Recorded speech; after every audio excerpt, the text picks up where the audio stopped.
May 17, 1990, Cedars-Sinai Medical Center, Los Angeles.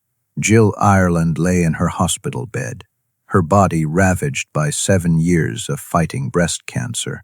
She had days left, maybe hours. Charles sat beside her, holding her hand, both of them knowing this was goodbye. Jill's voice was weak, barely above a whisper. "Charlie, I need you to promise me something, anything. When I am gone, do not remember me like this. Do not keep photos of me sick. Do not let this version of me be what you see when you think of me." Charles's throat tightened. "Jill, promise me. Keep the pictures from before, from when I was strong, when I was healthy, when I was really me. Not this shell." Her eyes filled with tears. "I do not want you remembering me weak. You are not weak. You have never been. Promise me, Charlie, please. Let me stay beautiful in your memory. Let me stay strong." Charles lifted her hand to his lips and kissed it gently. "I promise." She died the next day, May 18, 1990, with Charles holding her hand. For the next 13 years, until his own death in 2003, Charles Bronson kept that promise in a way that revealed both his devotion and his heartbreak. He removed every photograph of Jill from her aimless years, hundreds of pictures documenting her 7-year battle. He kept only the images from before, Jill laughing, Jill healthy, Jill as she wanted to be remembered. But the promise cost him something profound. Because in erasing her suffering, he also erased the evidence of her courage, and that contradiction haunted him for the rest of his life. This is the untold story of the promise Charles kept, the photographs he destroyed, and the guilt that came from honoring a dying woman's wish. Jill Ireland and Charles Bronson had been married for 22 years, when she was first diagnosed with breast cancer in 1984. The disease would define the final 7 years of her life: surgery, chemotherapy, remission, recurrence, more surgery, more treatment, a relentless cycle of hope and devastation. Throughout it all, Charles photographed her, not obsessively, not morbidly, but consistently. He would always take in pictures of Jill. It was one of his quiet hobbies, capturing moments of their life together. After her diagnosis, he continued, Jill in her hospital room after surgery. Jill, during a rare good day between treatments. Jill weak, but smiling. Jill with no hair, but still laughing at something their grandson had said. He photographed her because she was still Jill, still his wife. Still the woman he loved more than anything. The cancer was trying to take her away, but the photographs proved she was still here, still fighting, still present. Jill had mixed feelings about these pictures. Sometimes she would protest weakly, "Charlie, I look terrible," but mostly she tolerated it, understanding it was his way of holding on to her. By 1990, Jill knew she was losing the battle. The cancer had metastasized to her bones and liver. Treatments that had worked before were failing. Her doctors, as gently as possible, told her and Charles that they were running out of options. That is when Jill started thinking about legacy, about how she would be remembered, about what images of her would remain after she was gone. She would written a book about her cancer battle, Life Wish, published in 1987, where she would been honest about the physical toll. She would done interviews where she discussed losing her hair, her weight, her strength. She would been public about her suffering because she wanted to help other cancer patients feel less alone. But privately, she did not want Charles to remember her that way. She did not want him looking at photographs of her sick, weak, dying. She wanted him to remember Jill the actress, Jill the mother, Jill the woman, who would loved him fiercely for over 2 decades, So in her final days, she made him promise. After Jill's death, Charles returned to their home in Malibu and began the painful process of going through her belongings. Their daughter Katrina came to help, expecting to find her father emotionally destroyed. What she found instead was Charles methodically sorting through photographs, hundreds of them, spanning Jill's entire illness. He would divide them into two piles. One pile contained photos from before the diagnosis. Jill healthy, vibrant, smiling. These he was keeping. The other pile contained photos from the illness years. These he was preparing to destroy. "Dad, what are you doing?" Katrina asked, looking at the pile designated for destruction. "Your mother asked me not to keep pictures of her sick. She wanted me to remember her as she was before." Katrina picked up one of the photos from the destroy pile. It showed Jill in a hospital bed, bald from chemotherapy, thin and pale, but she was smiling, holding her grandson, her eyes filled with love, despite the obvious exhaustion. "Dad, this is beautiful." This shows her courage. She did not want to be remembered as sick, but she was sick for 7 years. That is part of her story. Part who she was. Charles's jaw. I made her a promise. Over the next week, Charles systematically removed every photograph of Jill from her illness years from the house. He did not throw them away. He could not quite bring himself to do that, but he packed them in boxes and stored them in a locked closet where he would not accidentally encounter them. Then he went through the house and replaced them. Every framed picture of Jill was from before 1984.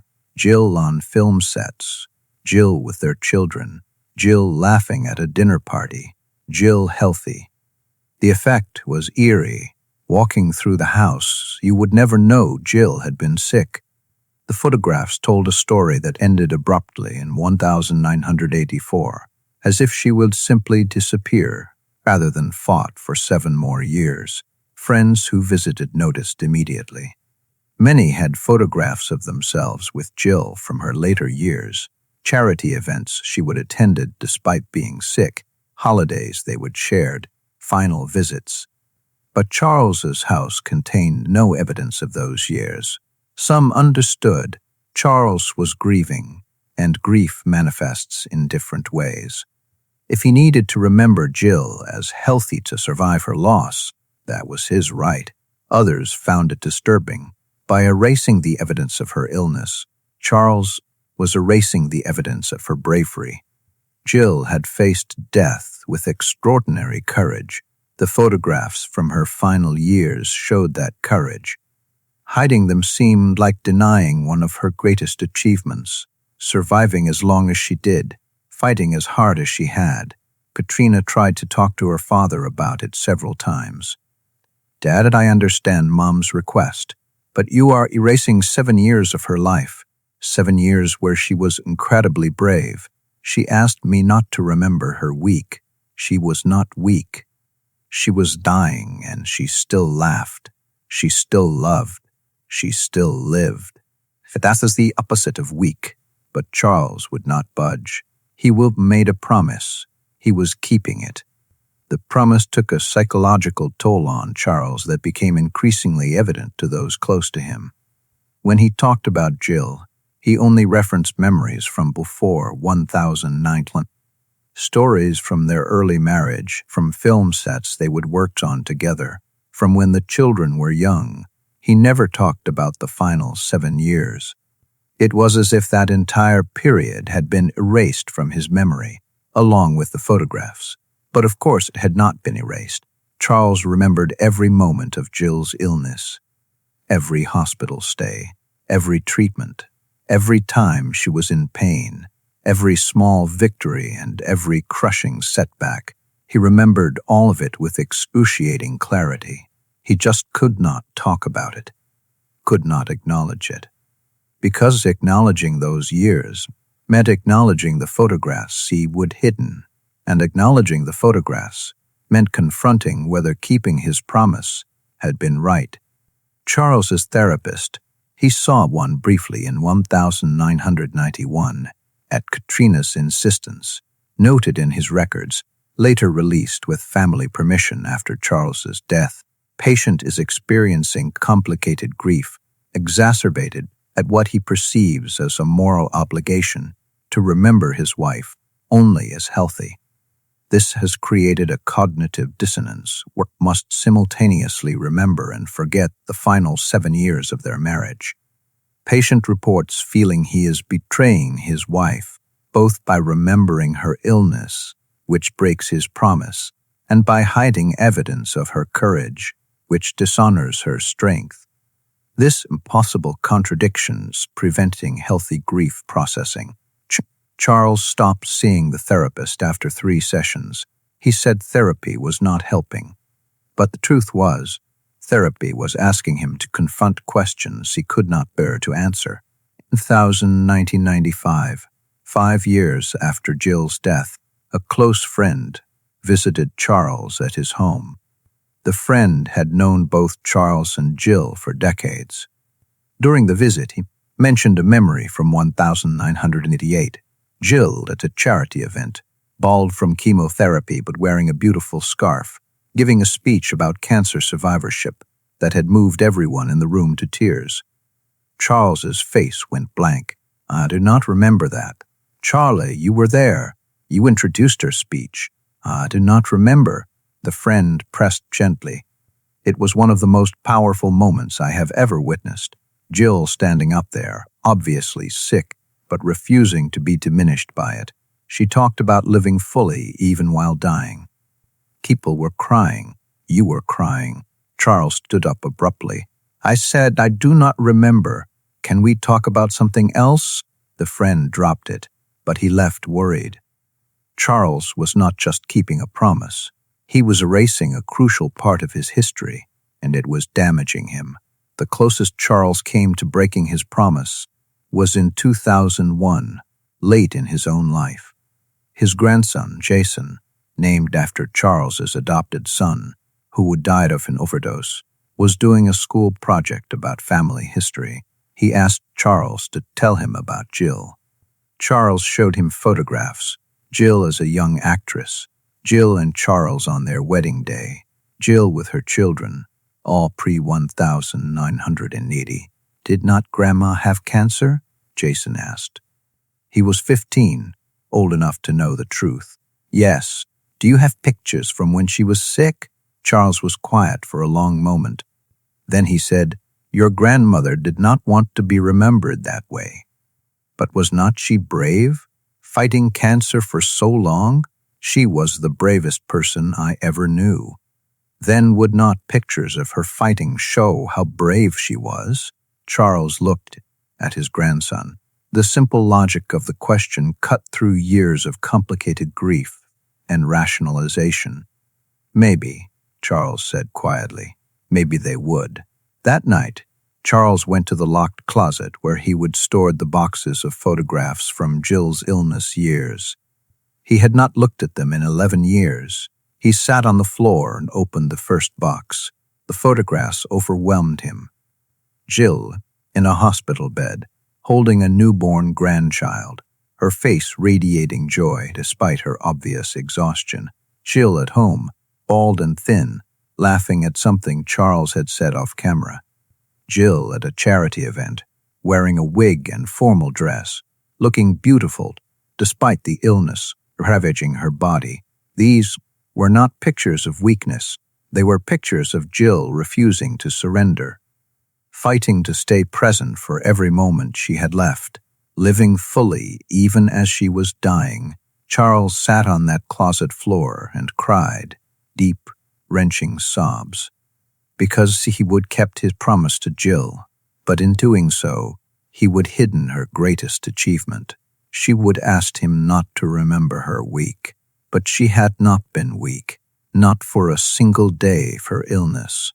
He would understood her request wrong, or maybe he would understood it right, but the request itself had been wrong, made in a moment of fear and vanity that did not reflect who Jill really was. But it was too late now. She was gone. He would kept his promise, and he would have to live with the consequences.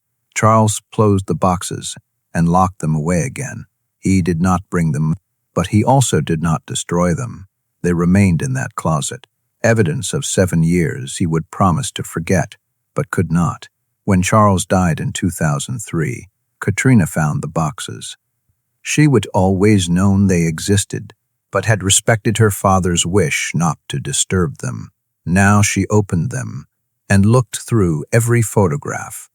Her mother's face, showing both suffering and strength. Her father behind the camera, documenting moments he would later try to forget. Katrina made a decision.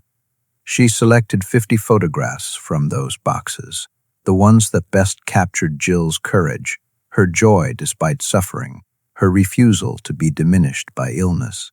She had them digitized and printed. At Charles's funeral, Katrina displayed these photographs alongside the ones Charles had kept, the full story of Jill Ireland's life. Not just the healthy years, but the fighting years. The years that showed who she really was. Some family members objected. He kept those hidden for a reason. He made a promise to Jill, but Katrina was firm. He kept a promise made in fear, but Jill was not defined by fear. She was defined by courage. These pictures show that courage. They deserve to be seen. The photographs aid. In 2005, Katrina published a book about her parents, Remembering Jill and Charlie. In it, she included both sets of photographs, the healthy years and the illness years, and discussed Charles's promise and the complicated grief it created.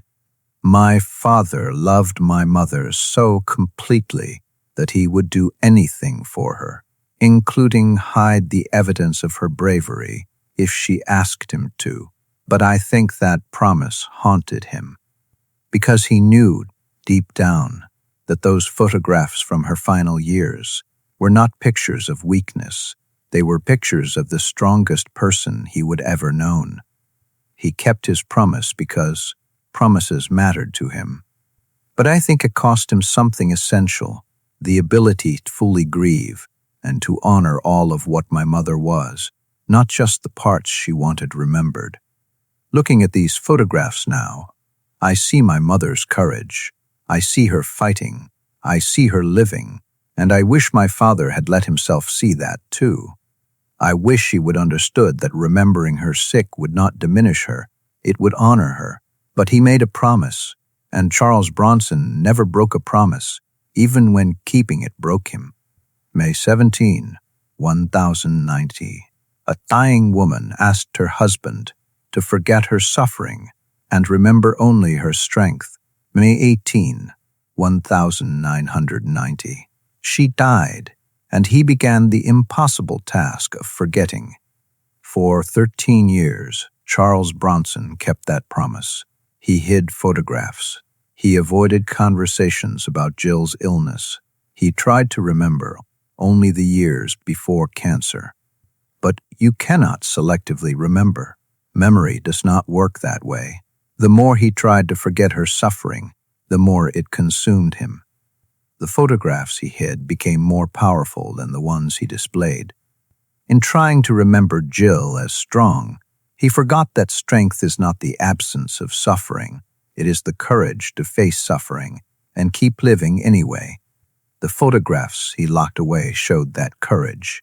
Jill sick but smiling. Jill weak but loving. Jill dying but refusing to stop being present for the people she loved. Those were the pictures that mattered most, and those were the ones Charles could not bear to look at, not because they showed weakness, but because they showed a strength so profound it made him ache with loss, the promise that broke him, the photographs he hid, the 13 years of trying to forget what could not be forgotten. That is not a movie plot. That is just grief. Complicated, impossible, heartbreaking grief.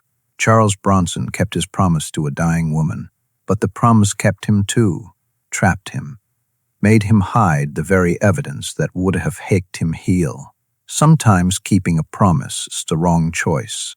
Sometimes love means breaking a vow made in fear to honor the truth underneath. But Charles never learned that lesson. He kept his promise until he died, and photographs of Jill's courage remained locked in a closet, hidden from the man who needed most to see them.